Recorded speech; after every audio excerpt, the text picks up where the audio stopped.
Have you ever felt like no matter how hard you work, your paycheck just doesn't seem to stretch as far as it used to? You're not alone. In fact, it's not just your imaginations. Wages have been stagnating for decades, and today I'm going to tell you why.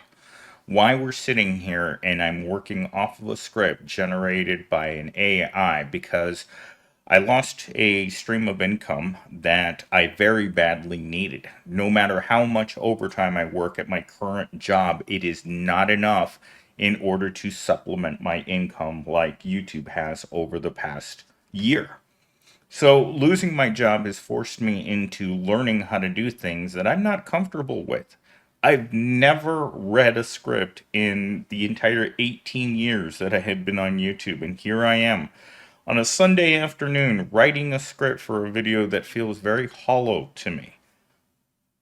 Let's start with a simple but crucial question. What happened to the promise that hard work would lead to a better life? For decades, we were told that if we put in the effort, we'd be rewarded with the rising standard of living. But for millions of people, that promise has been broken.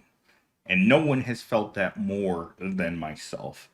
I started this job 3 years ago, and I felt like I was on track to be in a much better spot by now.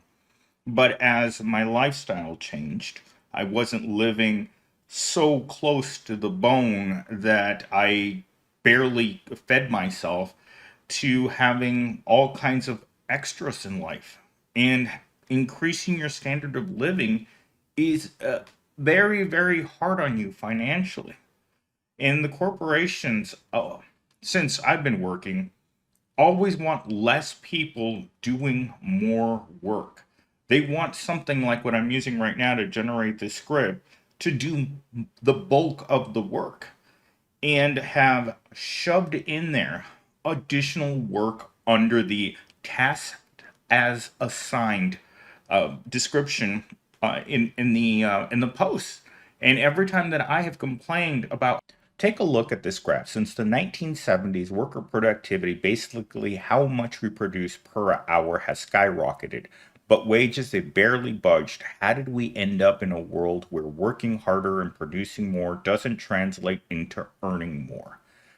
I personally have never had to work this hard to have so little. I still live in the same studio apartment that I got out of school and went into, and I've never been able to move up in life into a one bedroom or a house. And no matter how much I think about stretching my budget thinner by upgrading my housing, I always imagine myself one day showing up to work and being told that I don't work here anymore. And therefore, I would have to move into my car for as long as I could hold on to my car. But that's what I think about when I find myself sitting at work thinking about food and shelter in a job that is very close to the executives. And I keep thinking to myself, like the other day, I got a direct message from an executive asking me questions about the corporation, and I was just like, how is this message coming to me? How am I working this hard and I'm still this poor? And sometimes I just have to sit there and just scratch my head at work and wonder what would happen if they had to divide this job up into five other jobs. Here's the thing, the issue isn't just about how much we're working, it's about where the money is going. Despite the fact that companies are making more profits than ever, the vast majority of the wealth isn't making its way into your paycheck. In my present situation, I see a tiny technology department that's keeping the lights on over at Evil Corp. Everyone around me is broke. I've got guys eating ramen. Not only is it the most disgusting food on the planet, but ramen. You're supposed to outgrow that food after high school or your first job. You've got these people, and they're not ashamed to tell you, oh, I'm going to eat more ramen on my lunch or after work. And everyone is struggling. Everyone's on the struggle bus. Everyone's sad. You have middle aged men living with their mothers, people on the verge of nervous breakdowns because they need more money. We can only pay the executives and shareholders real money.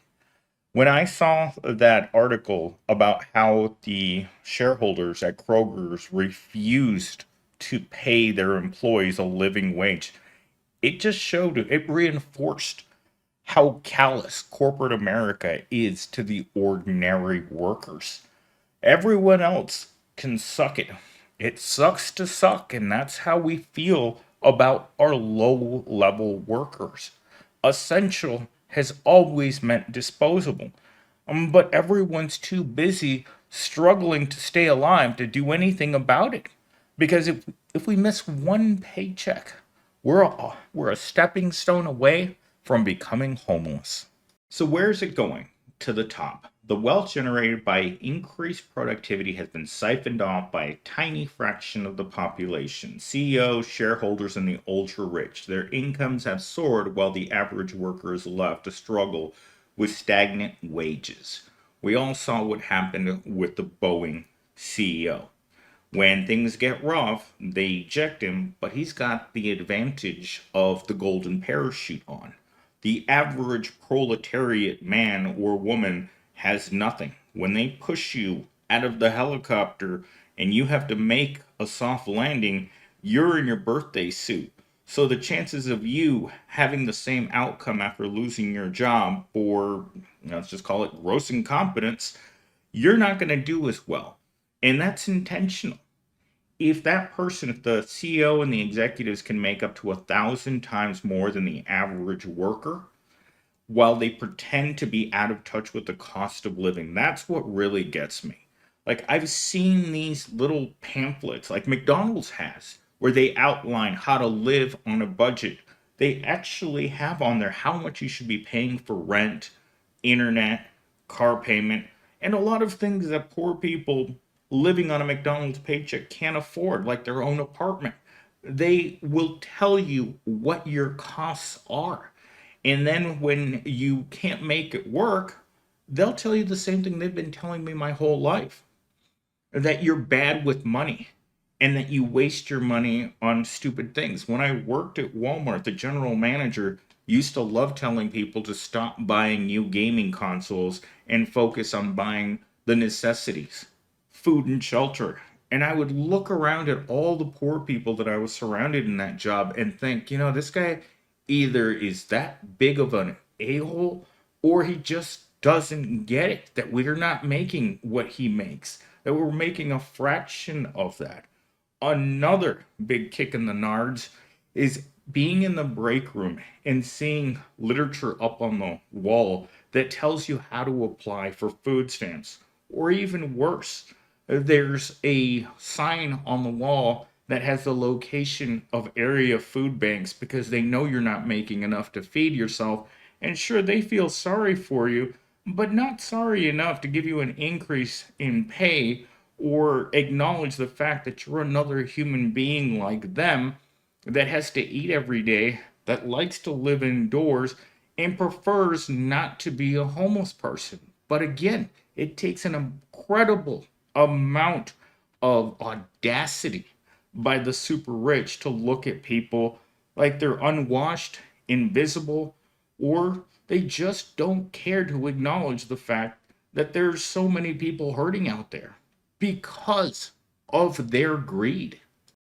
Wage stagnation isn't just a problem for you, it's a problem for all of us. The economy works best when everyone has a fair shot at success. So let's keep the conversation going and let's work towards an economy that works for everyone, not just the wealthy few. Things are never going to change because we want them to. I've said this 100 times over the years, is that people have to get tired of it. Labor Day should be International Proletariat Doesn't Work Day. Because we all know who the real enemy of the proletariat is. It's the rich. They're public enemy number one. And the fighting among the proletariat needs to stop. We spend more time fighting each other than thinking about what's causing us to be poor. Because while we fight, the rich get to hide in their McMansions, they get to go on their lavish vacations, they get to enjoy their lives. The proletariat does not. The proletariat works. The proletariat works on weekends, on nights, on holidays, while these people, these rich people, have 2, 3, 4 months of vacation a year, and their hardest decision is whether or not they should go to Eastern Europe or Western Europe. Depending on the weather, they may also go to Australia just because they can. They get to do all of these things because they know that workers have no choice but to work for them.